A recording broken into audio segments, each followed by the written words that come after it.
presentation walkthrough, but we'll just go ahead and get in. You guys are already aware of who we are, what we do.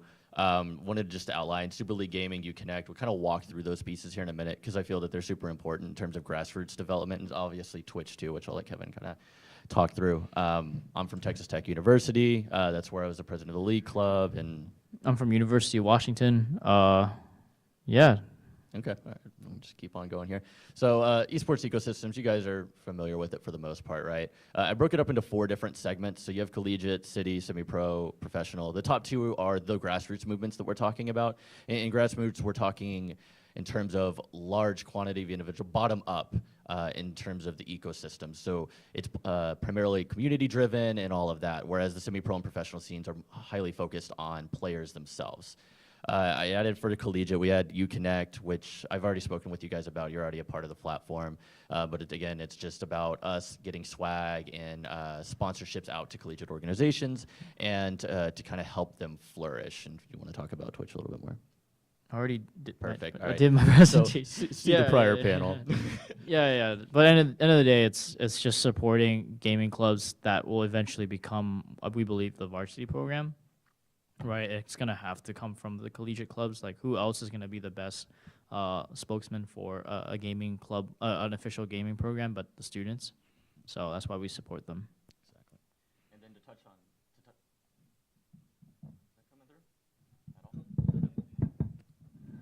okay, and wow, that's much louder. Okay, yeah, and to kind of touch on city, the biggest organization I feel that's making those drives right now is Super League Gaming. In Florida alone, they do have 2 teams, same as Texas, and it's all focused about the grassroots city, getting behind your city, the fight for your city mentality, right? Which is really great, and you'll see in the professional play too with the franchising of NALCS and Overwatch League and all of that, right? So if you provide that type of backing, something that people can get behind, I feel that it's going to strive, and I really think that that's probably the biggest advancement that we've seen in terms of like professional esports in the recent past, right? Kind of take a look at this so you guys understand what Collegiate is, what we're trying to do. Developing leaders is really, really important. I see Collegiate as that stepping stone and that bridge into the actual like professional realm, not only for players, right, but we don't have the infrastructure to currently support that. So I think, was it Emery? I think it was you talking about having the ability to treat it as such as traditional sports, right? I mean, there's college programs that feed directly into professional football, professional soccer, all those kind of things. And I feel like that's going to be the next biggest hurdle that we're going to need to start really sourcing our players from collegiate. Do you have anything to say about that? Sourcing players from collegiate? Yeah.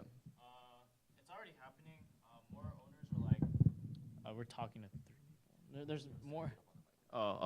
Yeah, more owners are like, are saying, hey, where do we get the next top players? Well, with collegiate kind of leveling up the skill gap all around, it still needs a couple. I think it still needs a couple years. There's a lot of schools that recruit like bronze, silver players, gold players. I'm like, that's pretty whack, man. Gotta at least do diamond 5, right? Like, there's so many people that are diamond 5 and plus. Like, there's no reason why you should have anything below platinum for your varsity esports program. You gotta take this seriously, and part of that is recruiting top talent, right?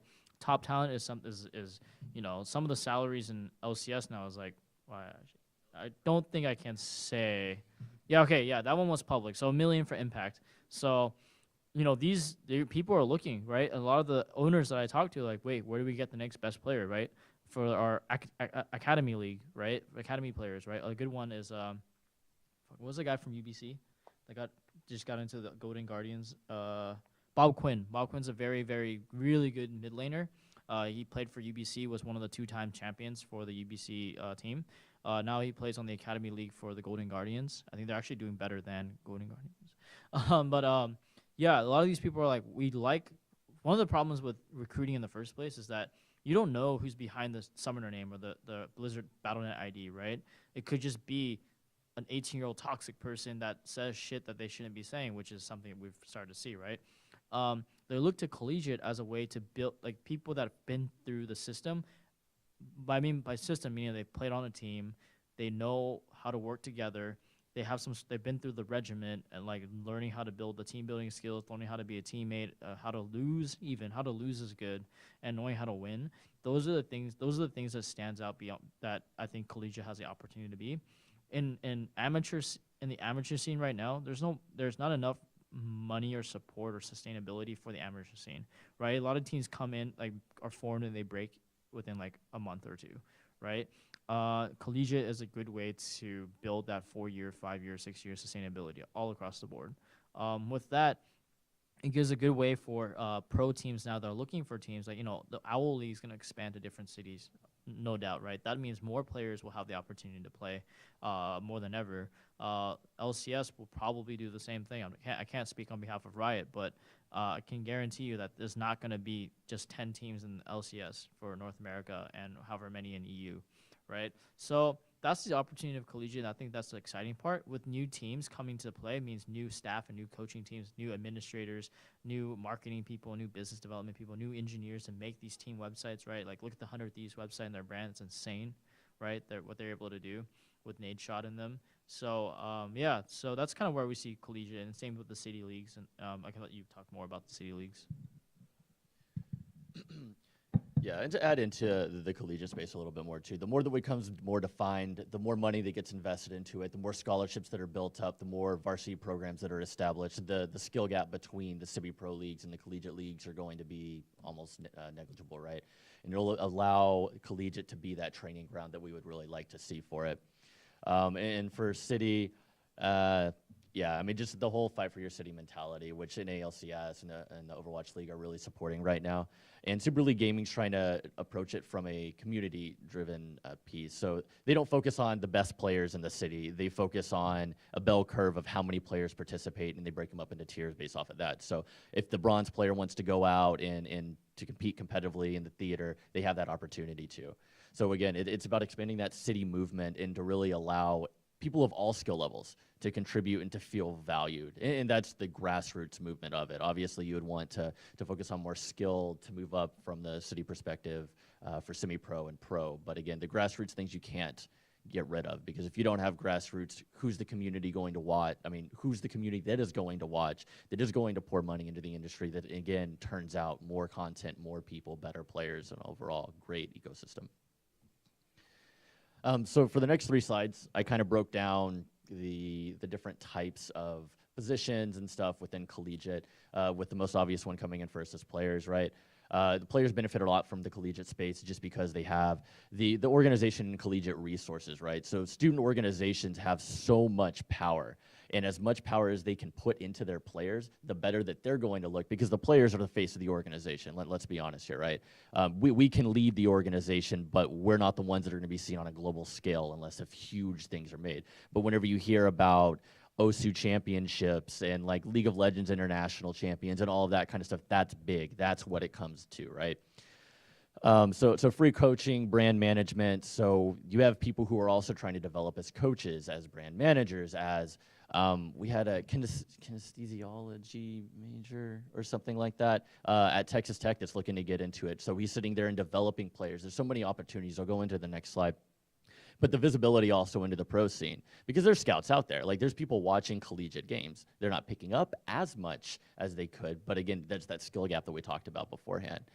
Opportunities for exposure to the collegiate community. So you have a foundation to start with, right? So a lot of teams, they don't have a following. When we talk about some of the semi-pro, like Kevin said, that kind of stand up and fall within the span of a month, it's because they don't have enough support system. They may not be the best players or have that infrastructure set up to support them and to continue developing them, right? Which collegiate is beautiful to be able to do that with. And the last thing that players can really benefit from, and also your organizations as a whole, is the money that comes into it. So Texas Tech League of Legends Club never won any tournaments, ever, right?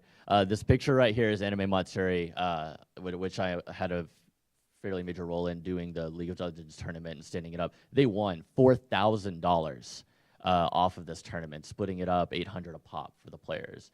It is super exciting. Now they have something to A, put on their resume, and B, to boast about for Tech. And they're going to be using that as the driving force to move towards that varsity state program, right? So getting that additional exposure and just competing, going out and doing all of that. And that's how I kind of feel like the players really play a huge role into it and how they can benefit off of the industry itself. Do you have anything to say about that, Kevin? About players? Players in collegiate esports. I think they're doing, like, it's a lot of good opportunities to be a player in if you're good at games right now, you have a pretty good a pretty good landscape for you, whether you want to become a pro player or just play on your varsity team just to get the scholarship and just represent your school. Um, I think there's a lot. I think collegiate viewership is not there yet for the visibility component. I think there's so much esports going on right now that every single day there's like a major tournament that's happening that I think viewership in collegiate esports is gonna be kind of being overshadowed, which is okay, right? I mean, it makes sense. You can't fight something you can't fight something that isn't that has that is 1,000 times harder to win than. I think the important part of the player being a part of this is, you know, you're in the first. If you're a collegiate esports player right now for a varsity program, you're in the first few years of this whole collegiate esports landscape. That's pretty exciting. Look to take the knowledge you've gained from this experience and help other schools level up. Right? There's so many schools now that are trying to hire coaches and analysts and directors of esports for their new varsity esports program. That's where I see the value of being a collegiate player means, because you've played in the leagues, you know what it's like to level up each other's skills and compete at a high level. I think with that, get your tuition paid for, get the scholarship, do your thing, get good grades, and graduate. Then you can use that experience and build and then apply it back to the scene, or go out and do something else, whether it's in esports and gaming or some entirely new industry. I think we're very far away from creating celebrities through collegiate esports stars, because I think right now it's hard for even like if you're not a TSM, CLG, or like right now 100 Thieves TL player, it's hard to like grow as a brand, like as a personal brand. I think there needs to be a lot of education to be done in terms of how to leverage and build your brand, right? A lot of people in this industry could have hundreds and thousands of followers if they applied themselves correctly, if they marketed themselves correctly. A lot of players don't want to do social media, right? It's money, a penny, like just money left on the table, right? Like start a Twitter, start an Instagram, start streaming more. Like these are ways to monetize and start building steady income and opportunities for yourself. Because wait, if you get drafted for the Owl, they're gonna look at your social media and be like, oh, is he well represented? Is he well spoken? Does he have a good following? Right? Those are the things that will matter, and I think that's how you kind of get out there and really take advantage of all the opportunities. Even in pro scene right now, there's not enough people leveraging all the resources that are available to them. So I think we're pretty far behind of, I think, with where players are taking advantage of the space. That makes sense. So next up, I don't want to spend too much time on this. This is more intended for the general audience. Talking about content creators and kind of letting people understand that you don't have to be a player to be a part of an organization or to be able to benefit from it or to provide value to it. So there's multitudes of needs in all organizations. You need shoutcasters, you need graphic designers, photographers, videographers, like going down the list of every single major that's out there. It can be applicable to esports, and it's just important to know that that's out there. And then it's also about providing that consistent content for the scene, right? So you have streams, you have more exposure, you get more people involved, you continue to grow through that. And the last but not least, but documenting our progress as Collegiate and moving through it, being able to reflect back on, okay, well, this wasn't great. How do we continue to improve, and being able to reflect and continue to move through it? Do you have anything on this one? Content creators. Well, yeah. I mean, it's super cool to see a lot of people now that can just monetize on using the internet, right? I think with the explosion of, from 2006 onwards, people have been making more money online, right? Content creators play a huge role in this space. I think there needs to be, there's a lot of opportunities now where you can actually earn credit. There's going to be opportunity now where you can earn credit to learn how to, become a content creator, or learn what marketing in social media is and how to quantify that in analytics, and then send it to your business team to figure out how you can sell against it, right? One of the things that you guys are probably looking for is sponsorship, right? That means adding how many Facebook followers you have, how many Twitter followers you have, how many likes you have what's your engagement rate. All that stuff is now being very important, like all this stuff is important, and is needed now to actually work in this space, is understanding how the digital medium works and knowing how to quantify that. With that said, You're right. You know, there's so much going behind the scenes when it comes to this industry. I mean, if you go to any like PAXs or anything, pretty sure not everyone there is a pro player. All the people working there are probably not pro players, right? There's a thousands of people making sure all this stuff happens. If you look at the LCS and the Overwatch production, there's a lot of people that are doing a lot of things that you probably even know about. When I went to the Heroes of the Dorm event in Seattle, they took me to their production truck. That truck was like $15 million. Like that truck alone was a 15 million, like the big like cargo like truck. That was $15 million, and it took a huge amount of people to run that, and people just making sure that everything is being set up straight for ESPN and for Twitch, and so that in itself is really cool. And I touched on this in my presentation. There's 150,000 affiliates on our platform now earning money on Twitch, right? I think that's the goal as a company. We want more people to feel like this is an avenue that they could just use to either build a community around themselves, and maybe one day pay the rent, right? I've met so many streamers that paid their rent and quit their jobs. Isn't that really cool now? Just to say like, you know, I built an online community, I built a following, I built a lot of support around with just people like me, and now I quit my job as a blah blah blah doing this. So I think that's really cool. Even if you don't stream all the time, or if you decide that streaming isn't for you later, you've learned the mechanics of what goes beyond the stream, and that's very valuable when you want to work in the industry. So I had a question for you guys, and I'm interested in getting your feedback, Kevin, on this. Do you guys feel that you're lacking, like both of y'all's organizations, in any specific spaces? So whether it be financial upkeep, whether it be PR, whether it be communications in general, or reaching out to sponsors or anything like that? Everything is okay. Sure.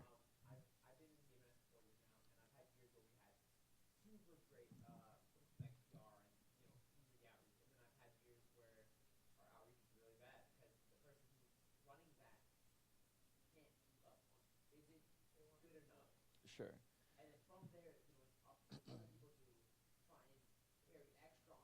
Hmm. Sure.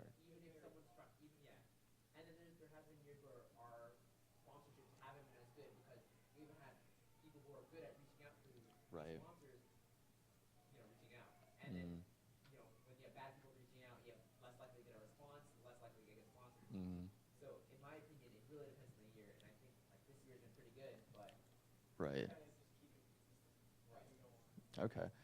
So my question to kind of get your gauge on, Kevin, is what we did for my organization before I left tech is that we were missing what was it? Communications, right? We didn't have somebody who could put together a sentence to save their life in our leadership, right?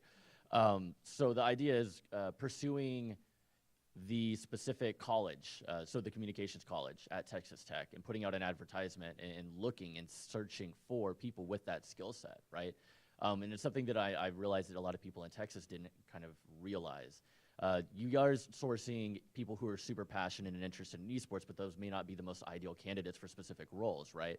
So I would suggest for both of you guys to kind of reach out to the comms building. If you need somebody to develop some type of software for you guys to facilitate your work or to streamline a lot of your processes, reach out to the computer science department.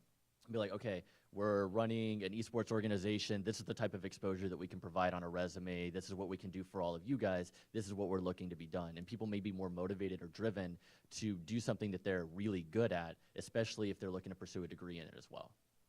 Thoughts? Yeah, I mean that's hitting the nail on the head. I think with that, I don't know who that was.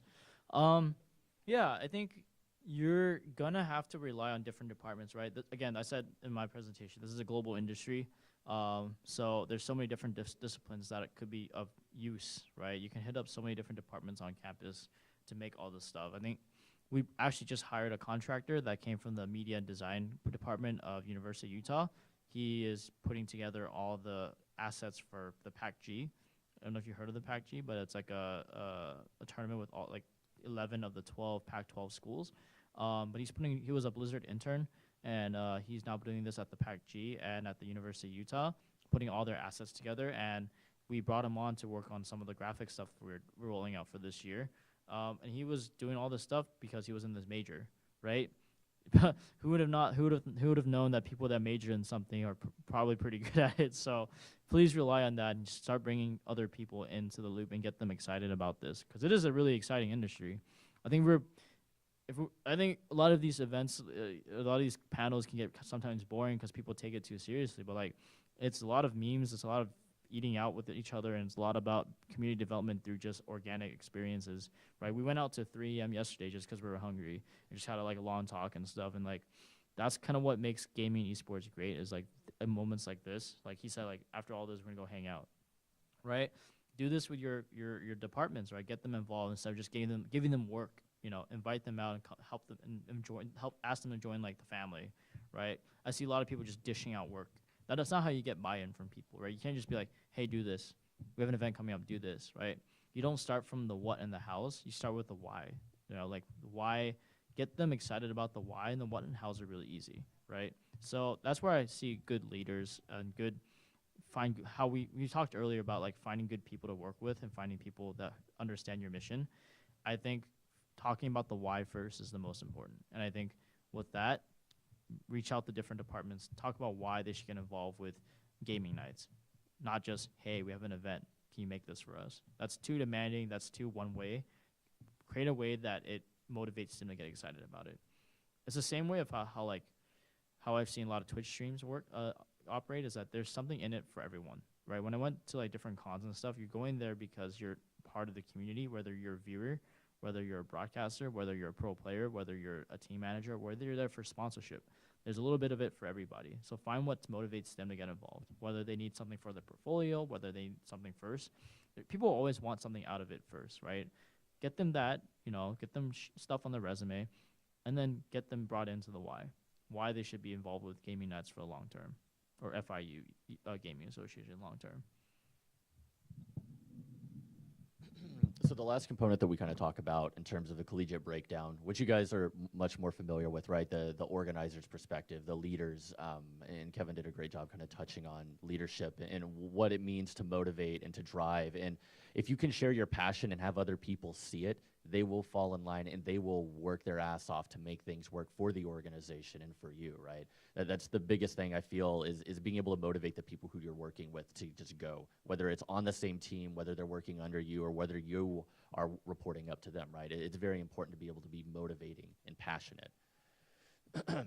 And I actually touched on the first line item here in y'all's presentation that I kind of threw in out of nowhere, but about how you guys develop in this role, right? It's not something that, like Emery, you said, you didn't choose to be the president of the club. It just kind of wound up there. You'd be surprised with how often that actually happens. That was my scenario. I was put into an event manager position, and within 4 months I was president, and I didn't even want to be a part of the club, like for the most part, right? So you just kind of wind up there in those terms. But it forces you to develop as a person. In terms of like speaking, right? That's what we were talking about. That was kind of a shared thing. So being able to communicate yourself, being able to articulate what you want to say and what you want to do, but also being able to just be yourself, drive initiatives, make things happen. And again, if you do it right and you have the right people who you identify and pull in with you, things get done magically. And it's crazy to see, like an event of this scale. This was 2 people, right? You had Antonio and you had Mike who reached out, who pulled all of these people together. Granted, yeah, there's a much larger, broader team that is working on production value and all that kind of stuff, but it just takes a few passionate individuals and everybody else seeing that end game and working and making it happen, right? The biggest thing, and this is what I drill in on any type of conversation in terms of like leadership or esports and all that, networking, right? We talk about this. It's the most important thing, which leads into one of the later pieces about movement into the industry, which Kevin spoke on earlier, about esports. They pull from the community. It's not like people are applying with absolutely no esports experience to get in. You have to have some form of esports experience. And again, it's about that network, the people that you know who have those opportunities, who can kind of push people in the right direction and make things happen. And you guys know, driving decisions within the scene, leading communities to success. And it's just, that's the role of these leaders. The picture right here was actually the 2017 summit that I talked to you guys about in Texas. Kevin, where are you at? There you go. He's back off in the corner. But like I said, we had 13 different Texas schools come together, band together to really discuss, do best practices. And this is something that we really want to bring out to Florida and would love for you guys to be a part of for that. Kevin, did you have anything on that? No, not for this one. Okay, perfect. Okay, so actually, I'll let Kevin you drive this. So I made this slide, right? Like I get asked. I expected more people, but I talked to you about road mapping a career in esports, gaming esports earlier. But I get a lot of like questions around what does it take, how do you get involved, where do you start, does my major matter, and do I have to be a challenger? I do get that, right? So I guess like what does it take? Like what does it take to get really involved in getting your first job in gaming esports? Well, we talked about it last slide a little bit with like it's a very who you know industry, right? You're gonna have to do good work first, do good work and get involved first. Whether it's in college gaming clubs, whether it's building your own stream, whether it's volunteering and writing for like ESPN esports on the freelancing side, whatever it is, get involved, right? You can't just sit back and be playing video games all day and playing. You can't get hired for running a World of Warcraft guild anymore or being the DPS shot caller. That doesn't happen anymore. It's a very data driven, very technical, very experience based industry right now. How do you get involved? Well, I just told you like that's part of it. Just say yes and just start being curious about what you want to do. I think a lot of people nowadays just assume that they like something, whether it's to be a lawyer, doctor, or whatever. You know, you're nodding because you're Asian, and it's true, right? You get told being in like I was also like in an Asian tiger like mom household. I was told to be a doctor, a lawyer, right? That was probably like the worst thing you could do is just put yourself in live in someone else's shadow of what they expect you to be, right? Go out there and figure out what you don't like, right? First, just figure out that part, and then start narrowing down your options. Like I said, I did corporate finance before this. Corporate finance. Hey guys, are you guys here for the panel? Huh? You guys are on the next one? Oh, okay, gotcha. Let's see. Okay, no worries. Yeah, we're almost done. Yeah. Yeah. So getting involved in the gaming esports industry is figuring out what you don't want to do first, right? Like I said, I was doing corporate finance at Microsoft. Really didn't like that, and then decided to switch. It's okay to switch. It's okay to build these different experiences, but eventually you want to start narrowing down your options and figuring out what you want to do in this industry. So starting off, you got to find the jumping part. Like what can you get involved with immediately, right? Whether it's in internships or getting paid or doing a lot of volunteer. I think I met the marketing director at Corsair. She used to run the biggest Gears of War website for community building, bigger than actual Gears of War 2 like forums, right? So she got hired to do a lot of things out of that. You know, she got a lot of opportunities to do a lot of that, and she just did it based off volunteer. It was taking more time than her day job, and she was a pro Gears of War player too. So she got involved real quick, and now she's a marketing director at Corsair. Super cool lady, very looks when she hires, she looks at your volunteer experience. What have you sacrificed? What is the blood that you put into this industry before you even want a paid job? That matters. Your major doesn't matter in this industry, right? It's all about merits in this industry. I think it's about showing and proving your concepts, proving concepts out. You know what you did at what you guys are doing at gaming. That's what you're looking to do now, and just growing that program. You now can go and be like, hey, this is what I did in college, not just majors or like whatever. Everyone has a degree nowadays. It's a very competitive industry now, and we look for what's extra, what makes you stand out from everyone else. And being challenger does help sometimes, right? That's very impressive to become challenger. But at the end of the day, it doesn't matter. We want people who are out there and they're actually building and contributing to the industry as a whole.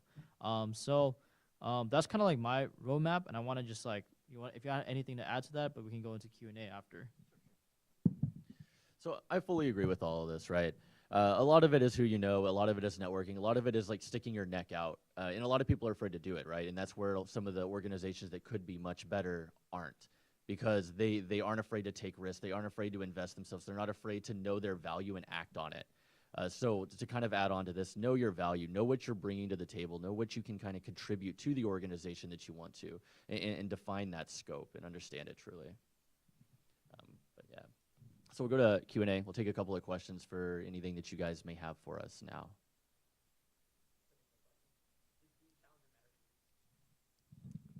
So being challenger actually helped get me the job at TSM. So yes, it did.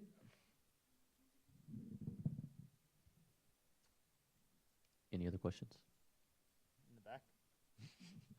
No, you guys just joined, but we're talking about careers in gaming and esports.